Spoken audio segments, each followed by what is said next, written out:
نحمده ونصلي على رسوله الكريم أما بعد فأعوذ بالله من الشيطان الرجيم بسم الله الرحمن الرحيم إنما يخشى الله من عباده العلماء اس بزم جنوں کے دیوانے ہر راہ سے پہنچے یزداں تک اس بزم جنوں کے دیوانے ہر راہ سے پہنچے یزداں تک ہیں عام ہمارے افسانے دیوار چمن سے زندہ تک سو بار سوارا ہے ہم نے اس ملک کے گیسوئے برہم کو سو بار سوارا ہے ہم نے اس ملک کے گیسوئے برہم کو یہ اہل جنوب بتلائیں گے کیا ہم نے دیا ہے عالم کو۔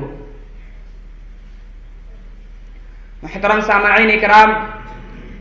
اور صدر جلسہ، میں حیران و پریشان بلکہ نادم و پشیمان ہوں کہ اس مختصر سے وقت میں ایسے عظیم الشان وسیع و بسیط موضوع پر کس طرح گفتگو کروں۔ سمجھ میں نہیں آتا کہ داستان کا آغاز کہاں سے کروں اور کیسے کروں،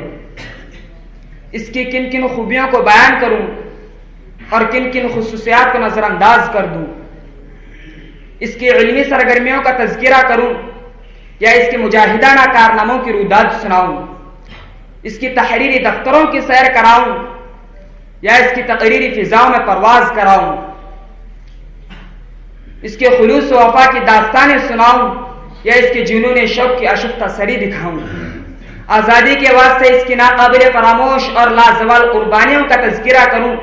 یا حفاظت دین کے لیے اس کے بے مثال عزم و استقلال کے حیرت انگیز واقعات بیان کروں۔ غرض سمجھ میں کچھ نہیں آتا چھیڑوں داستاں کیسے، حالانکہ ہزاروں نغمے وفا کی ان کی لبوں پہ آ کر مچل رہے ہیں، ہزاروں نغمے وفا کی ان کی لبوں پہ آ کر مچل رہے ہیں، لبوں پہ لیکن لگے ہیں پہرے تو بن کے آنسو نکل رہے ہیں، زباں ہے ساکت قلم ہے حیرہ بتاؤں کیسے میں راز پنہا، زباں ہے ساکت قلم ہے حیرہ بتاؤں کیسے میں راز پنہا، کہ بحر غم میں اٹھا ہے طوفان تو دریا دریا دہل رہے ہیں۔ حضرات، بڑے دکھ اور افسوس کی بات ہے کہ لوگ یہ پوچھتے ہیں کہ دارالعلوم نے دنیا کو کیا دیا۔ بھلا بتاؤ، یہ بھی کوئی پوچھنے کی بات ہے؟ میرے دوستوں، اگر پوچھنا ہی تھا تو یہ پوچھتے کہ دارالعلوم نے دنیا کو کیا نہیں دیا، تو میں کہتا دارالعلوم نے دنیا کو الحاد و بے دینی نہیں دی، دارالعلوم نے دنیا کو بے ضمیری و ابن الوقتیہ اور ایمان فروشی نہیں دی، دارالعلوم نے دنیا کو بے غیرتی و بے مروتی نہیں دی، دارالعلوم نے دنیا کو جی حضوری و چاپلوسی نہیں دی، دارالعلوم نے دنیا کو بے حیائی و بے شرمی نہیں دی، دارالعلوم نے دنیا کو خود غرضی و مفاد پرستی نہیں دی، دارالعلوم نے دنیا کو پست حسلگی اور بزدلی نہیں دی، دارالعلوم نے دنیا کو نفرت و عداوت نہیں دی، بلکہ وہ تو ہر دور میں نغمہ مہر و وفا گاتا رہا، وہ ہر زمان میں گردش دورہ کی سنگینے سے ٹکراتا رہا، وہ قدم قدم پر گم کردہ راہ لوگوں کو توحید کا جام باصفا پلاتا رہا، وہ ہر دور میں سنت خیر الورا کے زمزمے گاتا رہا، وہ ہر عہد میں پرچم اسلام کو بت قدوں کی چہار دیواری پر لہراتا رہا اور پیغام خداوندی کو چہار دانگ عالم میں پھیلاتا رہا۔ ہم سے ہمارے دارالعلوم کے کارنامے اور داستانیں معلوم کرنے والوں، میں تم کو کیا کیا بتاؤں اور کہاں تک بتاؤں؟ جاؤ، اگر تم سے ہو سکے تو ہماری داستان افرنگ کے برپا کے ہوئے طوفانوں سے پوچھو، ہماری داستان بالاکوٹ کی پہاڑیوں سے پوچھو، ہماری داستان شاملی کے میدانوں سے پوچھو، ہماری داستان روس و ترکی کی برفیلی چٹانوں سے پوچھو، ہماری داستان چاندنی چوک سے لے کر خیبر تک کے درخت، ہماری داستان چاندنی چوک سے لے کر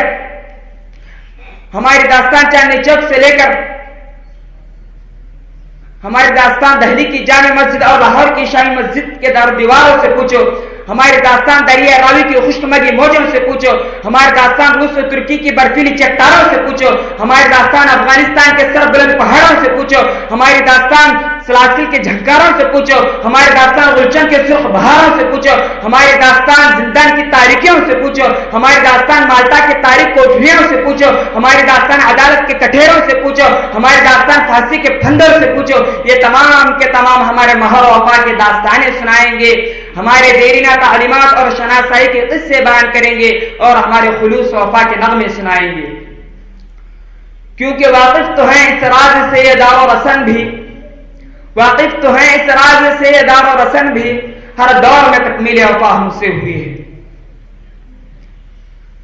لوگ یہ پوچھتے ہیں کہ دارالعلوم نے دنیا کو کیا دیا؟ میں دنیا والوں سے پوچھنا چاہتا ہوں کہ بتاؤ دنیا کو شیخ الہند جیسا امام القائدین کس نے دیا؟ دنیا کو انور شاہ جیسا فخر المحدثین کس نے دیا؟ دنیا کو اشرف علی تھانوی جیسا مفکر و مدبر کس نے دیا؟ دنیا کو کفایت اللہ جیسا مفتی اعظم کس نے دیا؟ دنیا کو مناظر حسن گیلانی جیسا بے مثال ادیب کس نے دیا؟ دنیا کو علامہ عثمانی جیسا خطیب کس نے دیا؟ دنیا کو حضرت حسین احمد مدنی جیسا پیکر صدق و صفا کس نے دیا؟ دنیا کو حکیم الاسلام جیسا تصویر خلق علا کس نے دیا؟ اولئک آبائی فجئنی بمثلہم اذا جمعتنا یا جریر المجامع۔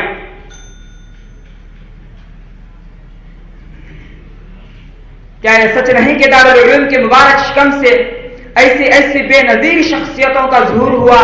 جن کا قلب و جگر اسلام کی عظمت سے معمور تھا، جن کے چہرے پر عزم استقلال کی کرنیں جلو فگن تھی، جن کا دل جذبہ جہاد سے شرشار تھا، جنہوں نے اپنی زندگی اسلام کی سربلندی اور اعلاء کلمت اللہ کے لیے وقف کر دی تھی، جنہوں نے تاریخ کے ہر نازک موڑ پر امت مرحومہ کی رہنمائی اور دستگیری فرمائی ہے، جنہوں نے ہر دور میں باطل کا مقابلہ کیا ہے، جنہوں نے ہر زمانے میں شیطانی پنجوں کو مروڑا ہے، جب بھی باطل نے سر ابھارا وہ اس کے سروں پر سائقہ الہی بن کر گرے ہیں، جب بھی کسی فرعون وقت نے انا ربکم الاعلی کا نعرہ بلند کیا وہ اسی دم جلال موسی بن کر نمودار ہوئے ہیں، جب بھی کسی نمرود نے انا ولا غیری کی صدا بلند کی وہ اسی لمحہ خلیل ابوالشکر کا دست بے باک بن کر ظاہر ہوئے ہیں، جب بھی باطل نے حق کو چیلنج کیا انہوں نے اس کے چیلنج کو قبول کیا، وہ مردانہ وار سربکف میدان میں نکل آئے ہیں اور جم کر پوری بے خوفی سے باطل کا مقابلہ کیا ہے، انہوں نے جانے تو دے دی مگر باطل کبھی پیٹ نہ دکھائی، انہوں نے سر تو کٹا دیا مگر پرچم اسلام کو سر نگو نہ ہونے دیا، انہوں نے سارے عالم میں اپنی شرافت و صداقت اور شجاعت و جلالت کا پرچم نصب کر دیا اور برسر عام اعلان کر دیا کہ باطل سے دبنے والے اے آسماں نہیں ہم، باطل سے دبنے والے اے آسماں نہیں ہم، 100 بار کر چکا ہے تو امتحان ہمارا، توحید کی امانت سینوں میں ہے ہمارے، توحید کی امانت سینوں میں ہے ہمارے، آسان نہیں مٹانا نام و نشاں ہمارا۔ غزے کے ان جاباز مجاہدین نے اپنے جوش اسلامی اور حرارت ایمانی سے چہار دنگ عالم میں اعلاء کلمت اللہ اور اطاعت رسول اللہ کا پرچم لہرا دیا، بر صغیر میں جگہ جگہ اسلام و ایمان کی شمع جلا دی۔ حضرات آج جو بر صغیر میں تھوڑی بہت اسلامی چمک دمک دکھائی دے رہی ہے وہ دارالعلوم ہی کا دین ہے اور وہ دارالعلوم ہی کا فیض بے بہا ہے، ورنہ صاحبان عقل و نظر یہاں تک کہہ گئے ہیں کہ اگر سرزمین ہند پر دارالعلوم کی شکل میں احسان مصطفیٰ نہ ہوتا تو خدا کی قسم آج ہندوستان دوسرا اسپین بن گیا ہوتا، بر صغیر سے مسلمانوں کا نام و نشان مٹ گیا ہوتا، ان کی داستان تک داستانوں میں موجود نہ ہوتی۔ میں انہی چند باتوں پر اپنی تقریر کو ایک شعر کے ساتھ ختم کرتا ہوں۔ مدت کے بعد ہوتے ہیں پیدا کہیں وہ لوگ، مدت کے بعد ہوتے ہیں پیدا کہیں وہ لوگ، مٹتے نہیں ہیں دہر سے جن کے نشاں کبھی۔ وآخر دعوانا ان الحمد للہ رب العالمین۔